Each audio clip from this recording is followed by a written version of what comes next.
Hello guys, my self Shalini Sangwan. आज का हमारा रिवीजन का टॉपिक है पॉलीमर्स। पॉलीमर्स क्या होते हैं? हाई मोलिकुलर वेट कंपाउंड्स होते हैं जो कि बहुत सारी स्मॉल यूनिट से मिलके बनते हैं और उन स्मॉल यूनिट्स को हम मोनोमर्स कहते हैं। ठीक है, इनकी क्लासिफिकेशन 4 है। On the basis of source, on the basis of structure, mode of polymerisation, on the basis of molecular forces. ठीक है, सोर्स में हम देखेंगे 3 टाइप के होते हैं: natural, semi synthetic, synthetic. Natural जो हमें नेचर में मिलते हैं, जैसे कि हमारे प्रोटीन्स, पॉलीसेक्राइड्स, लिपिड्स, ये सब हो गए। सेमी सिंथेटिक नाइट्रोसेलुलोज, और सिंथेटिक में आ जाता है आर्टिफिशियल, जो कि मैन मेड होते हैं, जैसे पॉलीथीन हो गया, पीवीसी हो गया, नाइलॉन हो गया, बैकलाइट हो गया। अब नेक्स्ट हमारा आता है on the basis of structure: linear, branch chain and cross link. Linear में जो हमारा होता है, एक मोनोमर दूसरे मोनोमर से डायरेक्ट अटैच होता है और ये बहुत सारी चेन बना लेते हैं सीधी सीधी, जिन्हें हम लीनियर पॉलीमर्स कहते हैं। इनमें आता है हमारा पीवीसी और पॉलीथीन। पॉलीथीन कौन सा? High density. ब्रांच चेन में हमारे आएगी, ब्रांच चेन में क्या होता है, जो लीनियर पॉलीमर्स हैं इनकी ब्रांचिंग होना स्टार्ट हो जाती है, जो लीनियर चेन्स होती हैं। ठीक है, उसमें हमारा आता है पॉलीथीन, कौन सी वाली? Low density. Cross link polymer में क्या होगा, जो लीनियर हैं चेन्स उनके बीच में कोवलेंट बॉन्ड्स बन जाते हैं। ठीक है, और इसका एग्जांपल है बेकेलाइट। और जो ये कोवलेंट बॉन्ड है ये थोड़ा वीक बनेगा, इतना स्ट्रॉन्ग नहीं बनेगा। अब नेक्स्ट आता है हमारा मोलिकुलर फोर्स के बेसिस पे 4 होते हैं: इलास्टोमर्स, फाइबर्स, थर्मोप्लास्टिक, थर्मोसेटिंग। इनके बारे में हम डिटेल्स में आगे पढ़ेंगे। नेक्स्ट हम 2 टाइप के पॉलीमर्स देखेंगे: addition polymers and condensation polymers. Addition polymer में क्या होगा, एक पॉलीमर दूसरे पॉलीमर से जुड़ता जाएगा। ठीक है, इसे हम चेन ग्रोथ पॉलीमर्स भी बोल देते हैं, क्योंकि इसकी चेन की आगे ग्रोथ होती जा रही है। ठीक है, इसमें भी 2 टाइप के होते हैं: होमोपॉलीमर और कोपॉलीमर। जो ये पॉलीमर्स हैं, अगर ये एक जैसे होंगे सारे, तो इन्हें हम होमोपॉलीमर बोल देंगे। और अगर ये मान लो अल्टरनेट हो गया, ये ए हो गया, ये बी हो गया, ये ए हो गया, ये बी हो गया, इसे हम कोपॉलीमर कहेंगे। ठीक है, होमोपॉलीमर के और कोपॉलीमर के एग्जाम्पल, और ये हैं दोनों ही एडिशन पॉलीमर। इसका है पॉलीथीन। पॉली मीन्स, पॉली अगर वर्ड आ जाता है तो मतलब बहुत सारी चीज़, बहुत सारी यूनिट्स मिल गई, मतलब इथीन की बहुत सारी यूनिट मिलके हमारी पॉली इथीन बनाती है। ठीक है, नेक्स्ट हमारा आ जाएगा पॉलीविनाइल क्लोराइड। मतलब विनाइल क्लोराइड की बहुत सारी यूनिट्स मिलके हमारी पीवीसी बनाएंगी। नेक्स्ट हमारा आता है PAN, पॉली एक्राइलोनाइट्राइल। मतलब एक्राइलोनाइट्राइल की बहुत सारी यूनिट बन के PAN बनाएंगे। और इसका इम्पोर्टेंट ये याद रखना है, इसका जो दूसरा नाम होता है उसे ओरलोन बोलते हैं। नेक्स्ट हमारा आता है टेफ्लोन। टेट्राफ्लोरोइथाइलिन इसका मोनोमर है। ठीक है, कोपॉलीमर में हमारे 2 आते हैं, ब्यूना S और ब्यूना N। ये हमारे दोनों ही सिंथेटिक रबड़ हैं। ठीक है, इनके जो पॉलीमर्स हैं ये 2 होंगे: 1,3-ब्यूटाडाइइन इसका, एंड प्लस स्टाइरिन। S मतलब स्टाइरिन दूसरा। ठीक है, ब्यूना N में हमारा एक पॉलीमर, सॉरी मोनोमर तो सेम होगा, 1,3-ब्यूटाडाइइन, एंड सेकेंड हमारा होगा एक्राइलोनाइट्राइल, N मतलब नाइट्राइल।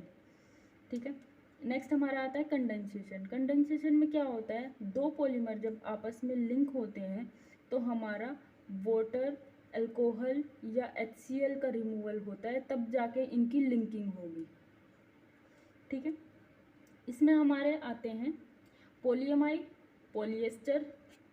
पॉलीएमाइड में हम देखेंगे नाइलॉन 6,6, नाइलॉन 6। अगर आपसे पूछा जाए ये 6 नंबर किसको डिनोट कर रहा है, जो इसके मोनोमर हैं उनमें जो कार्बन है वो 6 हैं। ठीक है, दोनों में इनका मोनोमर क्या है, हेक्सामिथाइलिन डाइमीन, इसमें भी 6 कार्बन है। दूसरा मोनोमर है एडिपिक एसिड, इसमें भी 6 कार्बन है। इसमें हमारा 6 मतलब नाम से पता लग रहा है 6 कार्बन है और एक ही मोनोमर है, तो कोप्रालैक्टम। ठीक है, पॉलीएस्टर में हमारा आ जाएगा टर्लिन, एंड ग्लिप्टल। टर्लिन का हमें सेकेंड नेम याद रखना है अच्छे से, डेक्रोन, ठीक है। इथाइलिन ग्लाइकोल, इसका जो मोनोमर है वो है ethylene glycol and terephthalic acid. Glyptal का भी हमारा ये मोनोमर सेम है, इथाइलिन ग्लाइकोल, एंड ये है टरथैलिक एसिड, ये है थैलिक एसिड। आपको याद रखना टर्लिन, टर से मतलब टरथैलिक एसिड। और जो हमारा PAN हमने पढ़ा, ये हमारा वूल का सब्स्टिट्यूट है जो कि कॉमर्शियल फाइबर्स बनाने में यूज़ होता है, ठीक है। सब्स्टिट्यूट फॉर वूल, ये याद रखना है। नेक्स्ट हमारा कंडेंसेशन में आता है bakelite and melamine formaldehyde resin. नाम से पता लग रहा है इसका जो मोनोमर है, एक तो है मेलामाइन और दूसरा है फॉर्मल्डिहाइड, ठीक है। बेकेलाइट का जो मोनोमर है फॉर्मल्डिहाइड प्लस फिनोल। बेकेलाइट हमने और कहाँ पढ़ा था स्टार्टिंग में, क्रॉस लिंक मोनोमर में on the basis of structure. अब आता है लास्ट हमारा जो क्लासिफिकेशन था मॉलिक्यूलर फोर्स के बेसिस पे, उसमें हमारे 4 आते हैं, इलास्टोमर्स, फाइबर्स, थर्मोप्लास्टिक, थर्मोसेटिंग।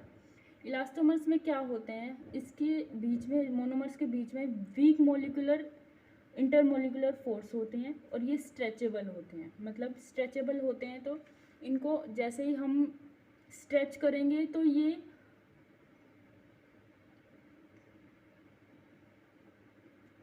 और जैसे ही हम इनको छोड़ देंगे तो ये अपने वापस अपनी पोजीशन रिगेन कर लेंगे, ठीक है। तो स्ट्रेचेबल में हमारे क्या आ जाएगा, रबर्स, तो ब्यूना एस, ब्यूना एन और नियोप्रीन, और ये तीनों ही सिंथेटिक रबड़ है। हमने पहले ये दोनों पढ़े थे जो कि कोपोलीमर एडिशन पॉलीमर है, और ये हमारा नियोप्रीन भी सिंथेटिक रबड़ होता है, ठीक है। नेक्स्ट आता है हमारा फाइबर्स। फाइबर्स में हमारे स्ट्रॉन्ग इंटरमोलिकुलर फोर्स होता है, इसकी टेंसाइल स्ट्रेंथ बहुत हाई होती है, ठीक है। और ये फाइबर से पता लग रहा है ये थ्रेड फॉर्म करते हैं, ठीक है। इसमें हमारे नाइलॉन 66 एंड पॉलिएस्टर्स आएंगे। पॉलिएस्टर्स में हमने कौन कौन से पढ़े थे, टर्लिन, ग्लिप्टल, बेकेलाइट या मेलामाइन, फॉर्मल्डिहाइड रेजिन। अब नेक्स्ट हमारा आता है थर्मोप्लास्टिक। थर्मोप्लास्टिक में क्या होता है, हल्की हल्की ब्रांचिंग स्टार्ट हो जाती है चेन में, ठीक है। और ये क्या होता है, जैसे हम इसका टेम्परेचर बढ़ाएंगे, इनको हीट करेंगे, ठीक है, तो ये हमारे सॉफ्ट होते जाएंगे, और जैसे हम इसको कूल करेंगे, टेम्परेचर कम करेंगे, तो ये हमारे हार्ड होते जाएंगे। और इसका एग्जांपल है polythene, polystyrene and PVC, triple P, 3P याद रखना है, ठीक है। इसमें हमारे सिंथेटिक रबड़ आ गए, सारे रबड़, इसमें हमारे 3P आ गया, ठीक है। और इसमें हमारा नाइलॉन 66, पॉलीअमाइड्स एंड पॉलीएस्टर्स आ गए। अब आता है थर्मोसेटिंग। इसमें क्या होगा, इसमें तो स्लाइडली ब्रांचिंग स्टार्ट हो गई थी, लेकिन इनमें जो लीनियर चेन है उनके बीच में बॉन्ड बनना स्टार्ट हो जाएगा, ठीक है, क्रॉस लिंकिंग हो जाएगी, और ये इसमें आ जाएगा हमारा बेकेलाइट जो कि कंडेंसेशन पॉलीमर है, ठीक है। अब हम देखेंगे कि इन फोर्स के बेसिस पे किस में सबसे ज़्यादा फोर्स है, किस में कम है, तो हम ऑर्डर देखेंगे। सबसे मैक्सिमम फोर्स हमारा थर्मोसेटिंग में होता है, देन हमारा फाइबर्स में होता है, देन हमारा थर्मोप्लास्टिक, देन इलास्टोमर्स। क्योंकि इलास्टोमर्स तो होते स्ट्रेचेबल हैं, तो ये सबसे वीक इंटरमोलिकुलर फोर्स होता है इनमें। अब हम रबड़ पढ़ेंगे, ठीक है, नेचुरल रबड़ एंड सिंथेटिक रबड़। सिंथेटिक रबड़ हमने 3 पढ़े, Buna S, Buna N and neoprene. Buna S and Buna N हमने एडिशन कोपॉलीमर में देखा था, और उसके मोनोमर भी देखे थे। नियोप्रीन का जो मोनोमर होगा वो क्लोरोप्रीन होगा, नियोप्रीन, क्लोरोप्रीन, ठीक है। नेचुरल रबड़ को हम आइसोप्रीन बोलते हैं, याद रखना। इसका जो मोनोमर है वो आइसोप्रीन है। नियोप्रीन और आइसोप्रीन में कंफ्यूज मत हो जाना, और याद रखना है जो आइसोप्रीन में जो कॉन्फ़िगरेशन है वो सबका सिस कॉन्फ़िगरेशन है, किसी का भी ट्रांस नहीं है, ठीक है। अब हमारा वल्कनाइजेशन ऑफ रबड़ क्या होता है, रबड़ को 5% सल्फर के साथ हीट किया जाता है, ताकि क्या उससे क्या होता है, जो रबड़ की लीनियर चेन है उनके बीच में सल्फर क्रॉस लिंकिंग बना देता है, जिस वजह से हमारा जो रबड़ है उसकी स्ट्रेंथ इंक्रीज हो जाती है और उसकी सारी फिजिकल प्रॉपर्टीज़ भी चेंज हो जाती हैं। नेक्स्ट हमारा आता है बायोडिग्रेडेबल पॉलीमर्स। जो हमने पहले पढ़े वो सारे नॉन बायोडिग्रेडेबल थे, हम उन्हें डिकम्पोज नहीं कर सकते हैं नेचुरली, लेकिन इनको हम डिकम्पोज कर सकते हैं। इसमें हमारे आते हैं PHBV एंड नाइलॉन 2 नाइलॉन 6। ठीक है, नाइलॉन 2 नाइलॉन 6 नाम से पता लग रहा है इसके जो फर्स्ट एक मोनोमर होगा उसमें 2 कार्बन होंगे और एक में 6 कार्बन होंगे। तो 2 कार्बन वाला होगा हमारा ग्लाइसिन जो कि एक अमाइनो एसिड भी है, और 6 कार्बन वाला होगा हमारा अमीनो कैप्रोइक एसिड, 6 कार्बन वाला। ठीक है, नेक्स्ट हमारा आता है PHBV। इसकी फुल फॉर्म है poly beta hydroxy butyrate and beta hydroxy valerate. नाम से पता लग रहा है इसका जो मोनोमर है 2 होंगे। ठीक है, 3 हाइड्रोक्सी ब्यूटाइरेट मतलब 4 कार्बन, तो 4 कार्बन के लिए हम ब्यूटानोइक एसिड यूज़ करेंगे। वेलेरेट, वेल जो वर्ड होता है वो 5 कार्बन के लिए होता है, तो इसका सेकंड जो मोनोमर हो जाएगा वो 3 हाइड्रोक्सी पेंटेनोइक एसिड। अब हम इनके PYQs देखेंगे, प्रीवियस ईयर क्वेश्चंस जो आ चुके हैं। Which of the following statement is correct about Bakelite. Bakelite हमने पढ़ा क्रॉस लिंक पॉलीमर थे, ठीक है, और ये कंडेंसेशन पॉलीमर है। ठीक है, अब हम देखेंगे करेक्ट बताना है, तो it is cross link polymer, मतलब ये स्टेटमेंट करेक्ट है। बाकी हम पढ़ते हैं क्या है, बाकी की स्टेटमेंट कौन कौन सी है। इट इज़ एडिशन पॉलीमर, ये गलत है क्योंकि ये कंडेंसेशन पॉलीमर है। It is branch chain polymer, it is linear polymer, ये तो दोनों ही गलत है क्योंकि ये क्रॉस लिंक पॉलीमर में, तो हमारा ऑप्शन 1 करेक्ट हो जाता है। नेक्स्ट हमारा आता है which of following is natural polymer. ठीक है, हम देखेंगे पॉली मतलब बहुत सारे यूनिट्स हैं और उसकी मोनोमर्स दे रखी हैं। ब्यूटाडाइइन एंड स्टाइरीन, मतलब ये हमारा आपको याद होगा तो ये ब्यूना एस हो गया जो कि हमारा सिंथेटिक रबड़ होते हैं। पॉली ब्यूटाडाइइन ये हमने अभी पढ़ा नहीं है। पॉली ब्यूटाडाइइन एक्राइलो नाइट्राइल, ये हमारा हो जाएगा ब्यूना एन।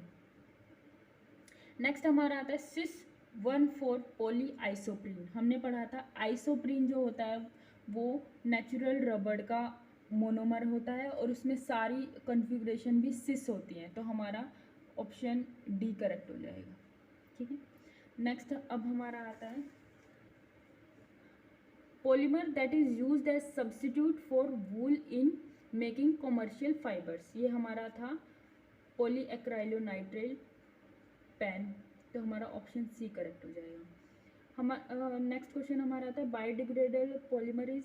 हमने 2 पढ़े थे, PHBV एंड नाइलॉन 2 नाइलॉन 6। तो हमारा देखते हैं हम ऑप्शन में, तो हमारा फर्स्ट ऑप्शन है नाइलॉन 2 नाइलॉन 6, तो हमारा ऑप्शन ए करेक्ट हो जाएगा। नेक्स्ट क्वेश्चन आता है हमारा नेचुरल रबड़ हैज़ ऑल ट्रांस कॉन्फ़िगरेशन। मैंने बताया था नेचुरल रबड़ में सारी की सारी कॉन्फ़िगरेशन सिस होंगी, तो हमारा ऑल्टरनेट सिस एंड ट्रांस, नहीं ट्रांस तो होगा ही नहीं, रैंडम सिस एंड ट्रांस तो होगा ही नहीं, तो हमारा ऑप्शन डी हो जाएगा ऑल सिस कॉन्फ़िगरेशन। अब लास्ट ईयर क्वेश्चन आया था, हम देखेंगे which statement regarding polymer is not correct, मतलब कौन सी स्टेटमेंट करेक्ट नहीं है। Elastomers have polymer chain held together by weak intermolecular force, एकदम सही। इलास्टोमर्स में हमारे वीक इंटरमोलिकुलर फोर्स होता है। Fibres possess high tensile strength, हाँ मैंने बताई थी कि इसमें हाई टेंसाइल स्ट्रेंथ होती है और स्ट्रॉन्ग इंटरमोलिकुलर फोर्स होता है। ठीक है, नेक्स्ट हमारा आता है C thermoplastic polymers are capable of repeatedly softening and hardening on heating and cooling respectively. हाँ ये मैंने बताया था कि जब हीट करेंगे तो वो सॉफ्ट हो जाएंगे और कूल करेंगे तो वो हार्ड हो जाएंगे, तो ये ऑप्शन भी सही है। नेक्स्ट हमारा था थर्मोसेटिंग पॉलीमर्स आर रियूजेबल, ये हमने नहीं पढ़ा और ये इस थर्मोसेटिंग कभी भी रियूजेबल नहीं हो सकते, तो हमारा ऑप्शन डी करेक्ट हो जाएगा, ये करेक्ट नहीं है। आंसर हमारा डी हो जाएगा। Which of the following polymer is prepared by addition polymerisation. ठीक है, अब हम ऑप्शन देखेंगे टेफ्लॉन नाइलॉन 66, ये तो हमने पढ़ा था कि उसमें है कंडेंसेशन पॉलीमर। नोवलेक, बेकलाइट को ही नोवलेक कहते हैं। डेक्रोन, मैंने बोला था टर्लिन का दूसरा नाम डेक्रोन है, तो हम ये भी कंडेंसेशन पॉलीमर है जो कि पॉलिएस्टर में आता है। हमारा बचा क्या, टेफ्लॉन, जो कि एडिशन पॉलीमर होमोपॉलीमर में आता है। तो गाइज़ ये आज का हमारा पॉलीमर्स का रिवीजन था। अगर आपको हमारी वीडियो हेल्पफुल लगी हो तो आप लाइक करें, शेयर करें, सब्सक्राइब करें। Thank you so much.